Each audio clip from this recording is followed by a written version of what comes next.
ನಮಸ್ಕಾರ ಆತ್ಮೀಯ ವೀಕ್ಷಕರೇ. ಇವತ್ತಿನ ದಿನ ಅಮಾವಾಸ್ಯೆ ಪ್ರಾರಂಭ ಆಗಿದೆ. ಹಾಗಾಗಿ ಈ ಅಮಾವಾಸ್ಯೆ ರೀಡಿಂಗ್ ನಿಮ್ಮೆಲ್ಲರಿಗೋಸ್ಕರ ಮಾಡ್ತಾ ಇದ್ದೀನಿ. ಅಮಾವಾಸ್ಯೆ ಅಂತ ಹೇಳಿದ್ರೆ ಕೇವಲ ಕತ್ತಲು ಮಾತ್ರ ಅಂತ ಅನ್ಕೊಳ್ಳೋದಲ್ಲ. ಇಲ್ಲಿ ನಮ್ಮ ಜೀವನದ ಒಂದು ಹಳೆಯ ನೋವುಗಳನ್ನ ಅಥವಾ ನೆಗೆಟಿವಿಟಿಗಳನ್ನ ಕರಗಿಸಿ ಒಂದು ಹೊಸ ಬೆಳಕನ್ನ ತರುವಂತಹ ಒಂದು ಶಕ್ತಿಶಾಲಿ ಅಮಾವಾಸ್ಯೆ ಇದಾಗಿರುತ್ತೆ. ಓಕೆನಾ, ಇದು ಆಷಾಢ ಅಮಾವಾಸ್ಯೆ ಇನ್ನೂ ಕೂಡ ಪವರ್ಫುಲ್ ಆಗಿರುವಂಥದ್ದು. ಹಾಗೇನೆ ಇವತ್ತಿನ ರೀಡಿಂಗ್ ಅಲ್ಲಿ ತಿಳ್ಕೊಳ್ಳೋಣ, ಈ ಅಮಾವಾಸ್ಯೆ ಕಳೆದ ನಂತರ ನಿಮ್ಮ ಸಂಗಾತಿ ಅವರ ತಪ್ಪುಗಳನ್ನೆಲ್ಲ ಅರ್ಥಕೊಂಡು ಮತ್ತೆ ಪಶ್ಚಾತ್ತಾಪದಿಂದ ನಿಮ್ಮ ಜೀವನಕ್ಕೆ ವಾಪಸ್ ಬರ್ತಾರಾ ಅನ್ನೋದನ್ನ ತಿಳ್ಕೊಳ್ಳೋಣ. ಇದೊಂದು ಜನರಲ್ ರೀಡಿಂಗ್ ಆಗಿರುತ್ತೆ. ನಿಮಗೆ ರೆಸನೇಟ್ ಆದ್ರೆ ಮಾತ್ರ ಈ ಒಂದು ರೀಡಿಂಗ್ ನ ವಾಚ್ ಮಾಡೋದಕ್ಕೆ ಕಂಟಿನ್ಯೂ ಮಾಡ್ತೀರಾ. ಅದರ್ವೈಸ್ ನೀವು ಪರ್ಸನಲ್ ರೀಡಿಂಗ್ ನ ಬುಕ್ ಮಾಡ್ಕೊಳ್ಬಹುದು. ಸ್ಕ್ರೀನ್ ಮೇಲೆ ಕಾಣ್ತಿರುವಂತಹ ನಂಬರಿಗೆ ವಾಟ್ಸಪ್ ಮಾಡಿ ನಿಮ್ಮ ರೀಡಿಂಗ್ನ ಬುಕ್ ಮಾಡ್ಕೊಳ್ಳಿ. ಓಕೆ, ಹಾಗೆಯೇ ನಿಮ್ಮ ಹಣದ ವಿಷಯದಲ್ಲಿ ಸಮಸ್ಯೆಗಳನ್ನ ನೋಡ್ತಾ ಇದ್ದೀರಾ, ಹಾಗೆ ಹೊಸ ಅವಕಾಶಗಳನ್ನ ಬರಮಾಡ್ಕೊಳ್ಳೋದಕ್ಕೆ ನಿಮಗೆ ಎಲ್ಲೋ ಒಂದು ಕಡೆ ಒಂದು ಬ್ಲಾಕೇಜಸ್ ಅನ್ನುವಂಥದ್ದು ಕಾಡ್ತಾ ಇದೆ, ಅಥವಾ ಹಣ ನೀವು ಎಷ್ಟೇ ದುಡಿದ್ರೂ ಕೂಡ ನಿಮ್ಮ ಕೈಯಲ್ಲಿ ಅದು ನಿಲ್ತಾ ಇಲ್ಲ ಅಂತ ಹೇಳಿದ್ರೆ ಖಂಡಿತ ನೀವು ಮನಿ ಬಾಲ್ ರಿಚುವಲ್ಗೆ ಜಾಯಿನ್ ಆಗ್ಬೋದು. ಇದೇ ತಿಂಗಳು 19ನೇ ತಾರೀಕು ಭಾನುವಾರ ಸಂಜೆ 6:30 ಇಂದ 7:30ವರೆಗೆ ಈ ಮನಿ ಬಾಲ್ ರಿಚುವಲ್ ನಡೆಯುತ್ತೆ. ಜೊತೆಗೆ ನಿಮ್ಮೆಲ್ಲರಿಗೂ ಕೂಡ ಯಾರು ಜಾಯಿನ್ ಆಗಿರ್ತೀರಾ ಅವರಿಗೆ ಪವರ್ಫುಲ್ ಆಗಿ ಮನಿ ಬ್ಲಾಕೇಜ್ ರಿಮೂವ್ ಮಾಡುವಂತಹ ಒಂದು ಹೀಲಿಂಗ್ ಸೆಷನ್ ಕೂಡ ಇದರಲ್ಲಿ ನಿಮಗೆ ಬೋನಸ್ ಆಗಿ ಸಿಗ್ತಾ ಇದೆ. ಓಕೆನಾ, ಸೊ ಹಾಗಾಗಿ ಮಿಸ್ ಮಾಡ್ಕೊಳ್ತೇನೆ, ಆದಷ್ಟು ಬೇಗ ಜಾಯಿನ್ ಆಗಿ. ನೀವು ಸಾಲಗಳಿರ್ಬೋದು, ಹಣದ ವಿಷಯದಲ್ಲಿ ಏನೇ ಸಮಸ್ಯೆ ಇರಬಹುದು, ಹಣ ಯಾರಾದ್ರೂ ನಿಮಗೆ ಕೊಡೋದಿಕ್ಕೆ ಹಿಂಜರಿತಾ ಇದ್ದಾರೆ ಅಥವಾ ಕೊಡ್ತಾ ಇಲ್ಲ, ಸಾಲ ಮಾಡ್ಕೊಂಡಿದ್ದೀರಾ, ಅಥವಾ ನೀವು ಕೊಟ್ಟಂತ ಹಣನೇ ನಿಮಗೆ ವಾಪಸ್ ಸಿಗ್ತಾ ಇಲ್ಲ, ಇದೆಲ್ಲ ವಿಷಯದಲ್ಲೂ ನೀವು ಈ ಮನಿ ಬಾಲಿಂದ ನಿಮಗೊಂದು ದೊಡ್ಡ ಸಹಾಯನೇ ಆಗುತ್ತೆ. ಓಕೆ, ಸೊ ಇಂಟ್ರೆಸ್ಟ್ ಇದೆ ಆದಷ್ಟು ಬೇಗ ಜಾಯ್ನ್ ಆಗಿ. ಕೇವಲ 5 ದಿನಗಳು ಮಾತ್ರ ನಿಮಗಿನ್ನು ಬುಕ್ಕಿಂಗ್ ಅವಕಾಶ ಇರುತ್ತೆ, ನಂತರ ಬುಕ್ಕಿಂಗ್ ಎಲ್ಲ ಕ್ಲೋಸ್ ಆಗುತ್ತೆ. ಸೊ ಹಾಗಾಗಿ ಮಿಸ್ ಮಾಡ್ಕೊಳ್ದೇನೆ ಆದಷ್ಟು ಬೇಗ ಜಾಯ್ನ್ ಆಗಿ. ಸ್ಕ್ರೀನ್ ಮೇಲೆ ಕಾಣ್ತಿರುವಂತಹ ಡೀಟೇಲ್ಸ್ನ ಚೆಕ್ ಮಾಡಿ, ಎಷ್ಟೊತ್ತಿಗಿದೆ ಏನು ಪ್ರತಿಯೊಂದು ಡೀಟೇಲ್ಸ್ ನಿಮಗೆ ಸ್ಕ್ರೀನ್ ಮೇಲೆ ಕಾಣಿಸ್ತಾ ಇದೆ ಅಲ್ವಾ. ಚೆಕ್ ಮಾಡಿಬಿಟ್ಟು ನೀವು ಜಾಯ್ನ್ ಆಗ್ಬೋದು.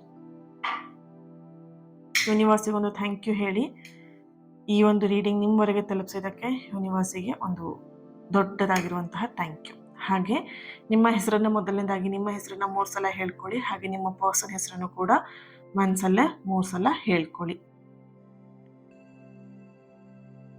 ತುಂಬಾ ದಿನದಿಂದ ನೋ ಕಾಂಟ್ಯಾಕ್ಟ್ ಅಲ್ಲಿ ಇದ್ದೀರಾ, ಅಥವಾ ಬ್ರೇಕಪ್ ಆಗಿರೋರು, ಅಥವಾ ಪಾರ್ಟ್ನರ್ ಅಹಂಕಾರದಿಂದ ನಿಮ್ಮನ್ನ ದೂರ ತಳ್ಳಿದ್ದಾರೆ ಅನ್ನೋರಿಗೆ ಈ ಒಂದು ರೀಡಿಂಗ್ ಖಂಡಿತವಾಗಿ ಒಂದು ದಾರಿ ದೀಪ ಆಗಿರುತ್ತೆ.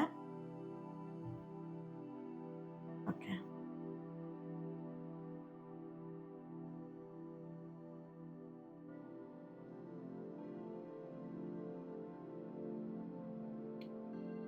ಓಕೆ,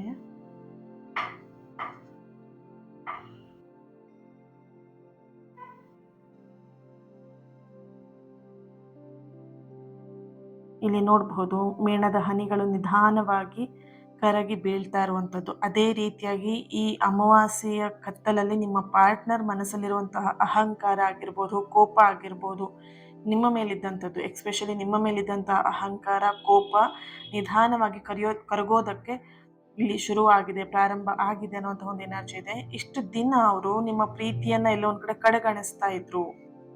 ನಾನೇ ಶ್ರೇಷ್ಠ, ನಂದೇ ಎಲ್ಲ, ನನ್ನಿಂದನೇ ಈ ಪ್ರೀತಿ ನಡೀತಿದೆ, ನನ್ನಿಂದನೇ ಈ ಪರ್ಸನ್ ಜೀವನ ಚೆನ್ನಾಗಾಗಿದೆ, ನಾನ್ ಬಂದ್ಮೇಲೆ ಈ ವ್ಯಕ್ತಿ ಜೀವನ ಚೆನ್ನಾಗಾಗಿದೆ, ಈ ತರದೆಲ್ಲ ನಿಮ್ಮ ಪರ್ಸನ್ ಅನ್ಕೊಳ್ತಾ ಇದ್ರು. ಏನಂತ ಹೇಳಿದ್ರೆ ನಿಮ್ಮ ಪರ್ಸನ್ ಎನರ್ಜಿಲಿ ನನ್ನಿಂದನೇ ಈ ಪ್ರೀತಿ ನಡೀತಾ ಇದೆ ಅನ್ನೋ ತರದಲ್ಲಿ ಇದ್ರು ಅವರು. ಅವರು ಏನೇ ತಪ್ಪು ಮಾಡಿದ್ರು ಕೂಡ ಅದೆಲ್ಲ ತಪ್ಪುಗಳನ್ನ ನಿಮ್ಮ ಮೇಲೆ ಹಾಕ್ತಿದ್ರು. ನೀವಿವಾಗ ಕೂತ್ಕೊಂಡಿದ್ರು ತಪ್ಪು, ನಿಂತ್ಕೊಂಡಿದ್ರು ತಪ್ಪು, ನೀವೇನ್ ಮಾಡಿದ್ರು ತಪ್ಪು. ಇಲ್ಲಿ ಪ್ರತಿಯೊಂದು ವಿಷಯಕ್ಕೂ ನಿಮ್ಮನ್ನ ತುಂಬಾ ಕಡೆಗಣಿಸಿ, ನಿಮ್ಮನ್ನ ಬೆರಳು ಮಾಡಿ ತೋರಿಸಿ, ನಿಮಗೆ ಮನಸ್ಸಿಗೆ ತುಂಬಾನೇ ನೋವು ಕೊಟ್ಟಿದ್ದಾರೆ. ಓಕೆ, ಅವ್ರು ಮಾಡ್ತಿದ್ದಂತಹ ತಪ್ಪು ಅವ್ರಿಗೆ ಅರ್ಥ ಆಗ್ತಾ ಇರ್ಲಿಲ್ಲ. ಅವ್ರ ತಪ್ಪುಗಳನ್ನೆಲ್ಲ ನಿಮ್ಮ ಮೇಲೆ ಹೋರಿಸ್ಬಿಟ್ಟು ನೀವೇನೋ ದೊಡ್ಡ ಅಪರಾಧ ಮಾಡಿದೀರಾ ಅನ್ನೋ ತರದಲ್ಲಿ ಅವರು ದಿನ ಪೂರ್ತಿ ನಡ್ಕೊಳ್ತಾ ಇದ್ರು. ಓಕೆನಾ, ಸೊ ಇಲ್ಲಿ ನೀವಿಬ್ರು ಗಂಡ ಹೆಂಡತಿ ಕೂಡ ಆಗಿರಬಹುದು. ಓಕೆ,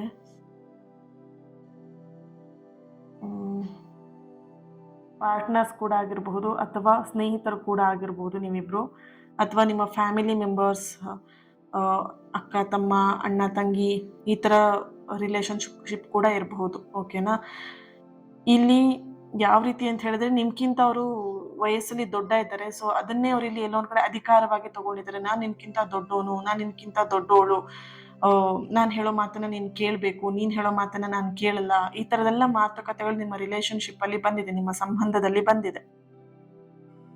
ಇಲ್ಲಿ ಅವ್ರದ್ದೇನು ತಪ್ಪಿಲ್ಲ ಅನ್ನೋಂಥ ಒಂದು ಭ್ರಮೆಯಲ್ಲಿ ಅವ್ರು ಏನು ಮಾಡ್ತಿದ್ರು, ಪ್ರತಿ ಸಲ ನಿಮ್ಮನ್ನು ಅವರು ಬೆರಳು ಮಾಡಿ ತೋರಿಸ್ತಾ ಇದ್ರು.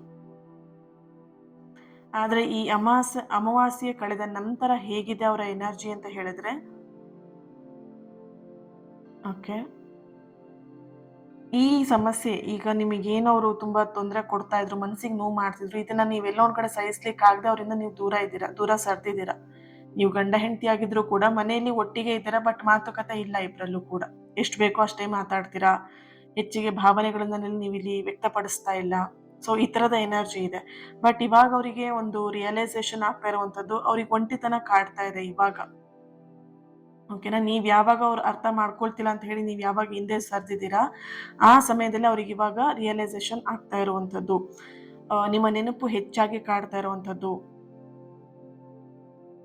ಇಲ್ಲಿ ವ್ಯಾಕ್ಸ್ ಅಲ್ಲಿ ಬರ್ತಿರುವಂತಹ ಕೆಲವೊಂದಷ್ಟು ಸೈನ್ಗಳನ್ನ ನೋಡಿದ್ರೆ, ಇಲ್ಲಿ ಅವರು ರಾತ್ರಿ ಹೊತ್ತು ನಿದ್ದೆ ಇಲ್ದೇನೆ ಹೆಚ್ಚಾಗಿ ನಿಮ್ಮ ಬಗ್ಗೆ ಯೋಚನೆನ ಮಾಡ್ತಾರೆ ಅನ್ನುವಂತಹ ಒಂದು ಎನರ್ಜಿ ಇದೆ ಇಲ್ಲಿ.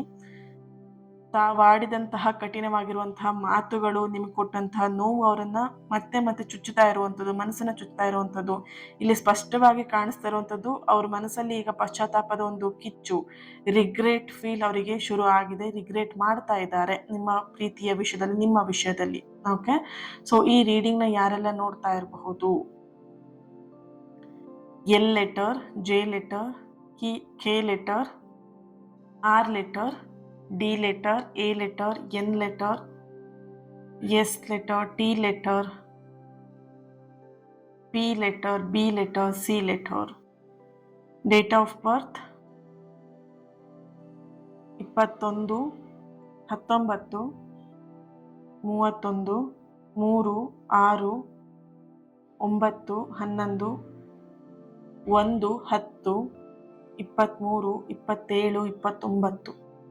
ಓಕೆ, ನೆಕ್ಸ್ಟ್ ಟ್ಯಾರೋ ಇಂದ ಏನ್ ಬರುತ್ತೆ ಚೆಕ್ ಮಾಡೋಣ.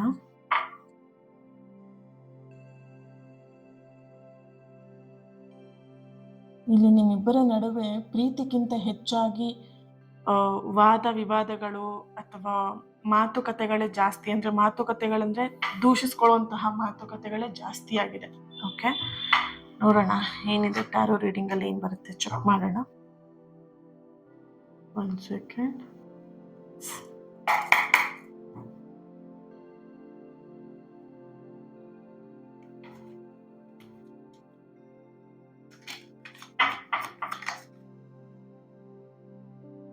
Queen of Swords,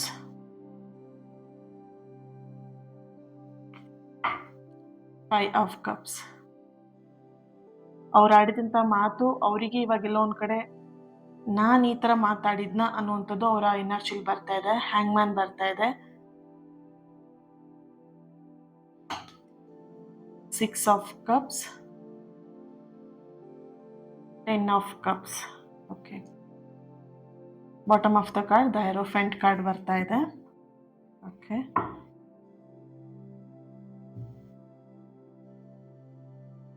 right.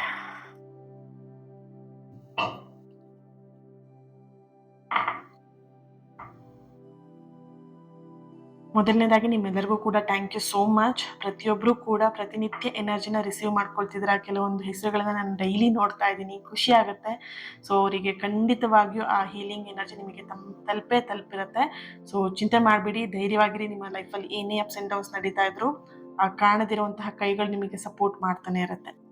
Okay, yes. ಇಲ್ಲಿ ನಿಮ್ಮ ಪರ್ಸನ್ ಎನರ್ಜಿಗೆ ಕನೆಕ್ಟ್ ಮಾಡಿದಾಗ ಮೊದಲನೇದಾಗಿ ಇಲ್ಲಿ ಬರ್ತಿರುವಂಥದ್ದು, ಓಕೆ,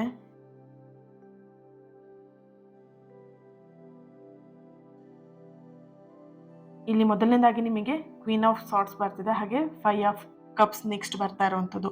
ಇಷ್ಟು ದಿನ ಅವರು ನಿಮ್ಮ ಪ್ರೀತಿಯನ್ನ ಕಡೆಗಣಿಸ್ತಾ ಇದ್ದಂತಹ ಒಂದು ದಿನಗಳು ಏನಿತ್ತು, ಈಗ ಅವರಿಗೆ ಅದೆಲ್ಲ ಕೂಡ ರಿಯಲೈಸೇಷನ್ ಆಗ್ತಾ ಇರುವಂಥದ್ದು. ಯಾವ ರೀತಿಯಾಗಿ 5 ಆಫ್ ಕಪ್ಸ್ ನೋಡಬಹುದು, ಅವರು ತಮ್ಮನ್ನ ಅವರೇ ಒಂಥರ ರಾಜ, ಅವರೇ ಒಂಥರ ರಾಣಿ ಅಂತ ಅನ್ಕೊಂಡ್ಬಿಟ್ಟಿದ್ರು. ಅಂದ್ರೆ ಈ ರಿಲೇಶನ್ಶಿಪ್ ಅಲ್ಲಿ ಅವ್ರು ಹೇಳ್ದಂಗೆ ಕೇಳ್ಬೇಕು ಎಲ್ಲರೂ ಅನ್ನೋ ತರದಲ್ಲಿ ಅವ್ರ ಎನರ್ಜಿ ಇತ್ತು. ಬಟ್ ಇವಾಗ ಅವ್ರಿಗೆ ಗೊತ್ತಾಗ್ತಿದೆ, ಅವ್ರು ನಿಮ್ಮನ್ನ ಕಳ್ಕೊಂಡು ತುಂಬಾ ಒಂಟಿತನವನ್ನ ಅವ್ರು ಇಲ್ಲಿ ಅನುಭವಿಸ್ತಾ ಇದ್ದಾರೆ. ಹೊರಗಡೆ ಜಗತ್ತಲ್ಲಿ ಅವ್ರು ಏನ್ ಅನ್ಸ್ತಾ ಇದ್ದಾರೆ, ತುಂಬಾ ಖುಷಿಯಾಗಿದ್ದಾರೆ, ಈ ವ್ಯಕ್ತಿ ತುಂಬಾ ಚೆನ್ನಾಗಿದ್ದಾರೆ ಅಂತಾರೆ. ಬಟ್ ಮನ್ಸಲ್ಲಿ ಅವರಿಗೆ ತುಂಬಾ ಕೊರಗಿದೆ, ಮನ್ಸಲ್ಲಿ ತುಂಬಾನೇ ಅವರಿಗೆ ದುಃಖ ಇದೆ ಅನ್ನುವಂತಹ ಒಂದು ಎನರ್ಜಿ ಇಲ್ಲಿ ಕಾಣಿಸ್ತಾ ಇದೆ. ಅಂಡ್ ಇಲ್ಲಿ ದ ಹ್ಯಾಂಗ್ ಮ್ಯಾನ್ ಕೂಡ ಜೊತೆಯಲ್ಲಿ ಬಂದಿದೆ ಅಲ್ವಾ.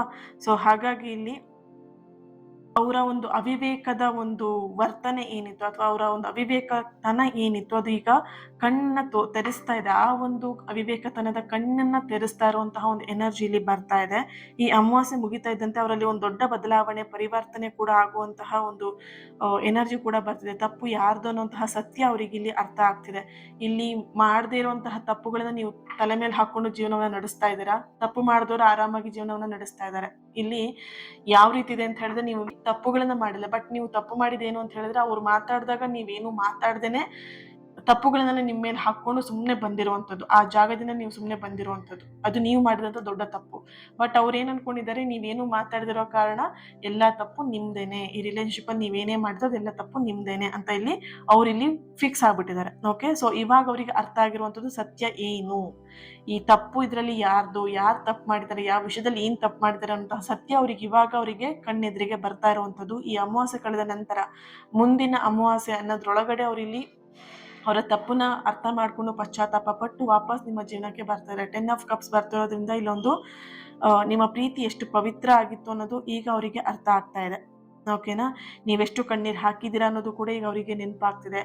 ಇಲ್ಲಿ ಕಾರ್ಡ್ಸ್ಗಳ ಎನರ್ಜಿ ಯಾವ ತರ ಇದೆ ಅಂತ ಹೇಳಿದ್ರೆ, ಅವರು ಖಂಡಿತವಾಗಿಯೂ ನಿಮ್ಮ ಬಳಿ ವಾಪಸ್ ಬರೋದಿಕ್ಕೆ ರೆಡಿ ಆಗಿದ್ದಾರೆ. ಈ ಬಾರಿ ಯಾವ ರೀತಿಯಾಗಿ ಅವರು ವಾಪಸ್ ಬರ್ತಾರೆ ಅಂತ ಹೇಳಿದ್ರೆ, ಹಳೆಯ ಕೋಪದೊಂದಿಗೆ ಅಲ್ಲ, ಹಳೆಯ ತಪ್ಪುಗಳನ್ನ ಮತ್ತೆ ಮಾಡೋದಿಕ್ಕೆ ಅಂತಲ್ಲ, ಆ ತಪ್ಪುಗಳನ್ನೆಲ್ಲ ಒಪ್ಪಿಕೊಂಡು ನಿಮ್ಮ ಒಂದು ಕೈ ಹಿಡಿಯುವಂತ ಹಂಬಲ ಅವರಿಗೆ ಇದೆ. ಯಾಕಂದ್ರೆ ಲಾಸ್ಟ್ ನಿಮಗೆ ಫೈನಲ್ ಆಗಿ ಬಂದಿರುವಂತದ್ದು 10 ಆಫ್ ಕಪ್ಸ್ ಎನರ್ಜಿ ಅಲ್ವಾ. ಸೊ ಇಲ್ಲಿ ಯಾವ ರೀತಿ ಇದೆ ಅಂತ ನೋಡ್ಬಹುದು. ಇಲ್ಲಿ ನಿಮ್ಮ ಮಗುವಿಗೋಸ್ಕರ ನೀವು ಈ ಸಂಬಂಧವನ್ನ ಏನೂ ಮಾಡ್ದೇನೆ ಕಾಪಾಡ್ಕೊಂಡು ಹೋಗ್ತಾ ಇದ್ದೀರಾ, ಅಥವಾ ಸಂಸಾರ ಅಂತ ಹೇಳಿದಾಗ ಬೇರೆಯವ್ರಿಗೆ ಗೊತ್ತಾಗಬಾರ್ದು ಅಂತ ಹೇಳಿ ಮುಚ್ಚಿಟ್ಟು ಹೋಗ್ತಾ ಇದ್ದೀರಾ ಸಮಸ್ಯೆಗಳನ್ನ. ಸೊ ಅದೆಲ್ಲವೂ ಕೂಡ ಅವ್ರಿಗೆ ಇವಾಗ ಅರ್ಥ ಆಗ್ತಾ ಇದೆ. ಓಕೆ, ಸೊ ಅದನ್ನೆಲ್ಲದನ್ನು ಅವರು ತಪ್ಪುಗಳನ್ನ ಅರ್ಥ ಮಾಡ್ಕೊಂಡು ನಿಮ್ಮ ಜೀವನಕ್ಕೆ ಮತ್ತೆ ವಾಪಸ್ ಬರುವಂತಹ ಎನರ್ಜಿ ತುಂಬಾ ಬಲವಾಗಿ ಇಲ್ಲಿ ಬರ್ತಾ ಇದೆ.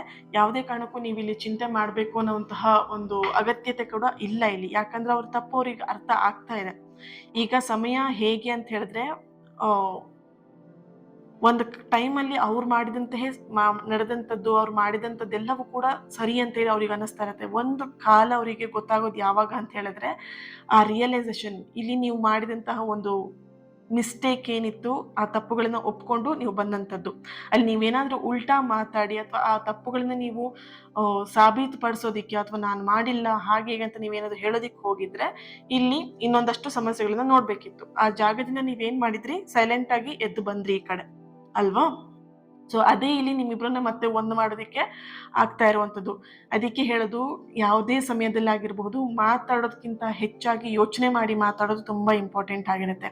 ಈಗ ನನ್ನ ಚಾನಲ್ನಲ್ಲೇನೆ ಈ ಕೆಲವೊಂದಷ್ಟು, ಈಗ 90% ಜನ ಏನ್ ಮಾಡ್ತೀರಾ, ಗ್ರಾಟಿಟ್ಯೂಡ್ನ ಕೊಡೋದು ಅಥವಾ ಎನರ್ಜಿನ ರಿಸೀವ್ ಮಾಡ್ಕೊಳ್ಳೋದ್ರಲ್ಲಿ ಮುಳುಗೋಗಿರ್ತಾರೆ. ಕೆಲವೊಂದು ಜನ ಏನ್ ಮಾಡ್ತಾರೆ, ಈ ಸಿಕ್ಕಿದಂತ ರೀಡಿಂಗಿಗೆ ಗ್ರಾಟಿಟ್ಯೂಡ್ ಇಲ್ಲ, ಅದಕ್ಕಿನ್ನೇನೋ ಒಂದು ಹೇಳೋದನ್ನ ಮಾಡ್ತಾ ಇರ್ತಾರೆ. ಅವ್ರಿಗೆ ಹೇಗೆ ಅನ್ನಿಸ್ಬೋದಲ್ಲ, ಒಂಥರ ಅವರಿಗೆ ಇಷ್ಟು ಜನದ ಮಧ್ಯೆ ನಾನು ಹಿಂಗೆ ಹಾಕ್ತಿದ್ದೀನಲ್ಲ ಅಂತ ಒಂಥರ ಚೀಮಾರಿ ಅನ್ನಿಸ್ಬೋದಲ್ಲ ಅವರಿಗೆ. ನನಗೆ ಒಂದೊಂದ್ಸಲ ಅನ್ಸತ್ತೆ ಅದೇ ಥರನೇ. ಈಗ ಇಷ್ಟು ಜನ ಎನರ್ಜಿನ ರಿಸೀವ್ ಮಾಡ್ಕೊಳ್ಳೋದ್ರಲ್ಲಿ, ಅಥವಾ ಒಂದು ನನಗೆ ಕನೆಕ್ಟ್ ಆಯ್ತು ಮ್ಯಾಮ್ ಅಂತ ಹೇಳೋದ್ರಲ್ಲಿ, ಅಥವಾ ನಿಮ್ಮ ರೀಡಿಂಗಿಗೆ ನಾನು ಅಡಿಕ್ಟ್ ಆಗಿದ್ದೀನಿ ಮ್ಯಾಮ್ ಅಂತ ಹೇಳುವಂಥ ಜನದ ಮಧ್ಯ ಏನೋ ಒಂದು ಕೊಂಕು ಹುಡುಕಿ ಬರ್ತಾರಲ್ಲ, ಅವ್ರಿಗೆ ಎಷ್ಟು ಚೀಮಾರಿ ಅನ್ನಿಸ್ಬೋದು ಅಂತ ಕಾಣುತ್ತೆ. ಸೊ ಹಾಗೇನೆ ಇಲ್ಲಿ ಕೆಲವೊಂದ್ಸಲ ಸಮಯ ಹೇಗೆ ಅಂತ ಹೇಳಿದ್ರೆ, ಆ ತಪ್ಪುಗಳು ಯಾವಾಗ ಅರ್ಥ ಆಗತ್ತೆ, ಈ ತಪ್ಪುಗಳು ಅರ್ಥ ಆಗ್ಬೇಕಂತ ಹೇಳಿದ್ರೆ ಕೆಲವೊಂದು ಸಮಯದಲ್ಲಿ ಅವರಿಗೆ ರಿಯಾಲಿಟಿ ಅನ್ನೋದು ಗೊತ್ತಾಗ್ಬೇಕು. ಆ ರಿಯಾಲಿಟಿ ಗೊತ್ತಾಗ್ಬೇಕಂತ ಹೇಳಿದ್ರೆ ಅದಕ್ಕೆ ಸರಿಯಾಗಿರುವಂತ ಸಮಯ ಬರಲೇಬೇಕು. ಹಾಗೇನೆ ನಿಮ್ಮ ರಿಲೇಶನ್ಶಿಪ್ ಅಲ್ಲೂ ಕೂಡ ಈ ಅಮಾವಾಸ್ಯೆ ಕಳೆದ ನಂತರ ಅವರ ತಪ್ಪುಗಳನ್ನೆಲ್ಲ ಅರ್ಥ ಮಾಡ್ಕೊಂಡು ಪಶ್ಚಾತ್ತಾಪದ ಜೊತೆಗೆ ಅವ್ರು ನಿಮ್ಮ ಜೀವನಕ್ಕೆ ಮರಳಿ ಬರ್ತಾರೆ. ಆ ಮರಳಿ ಬರೋದಿಕ್ಕೆ ಅವಕಾಶ ನೀವೇ ಕೊಡ್ತಾ ಇದ್ದೀರಾ. ಓಕೆನಾ?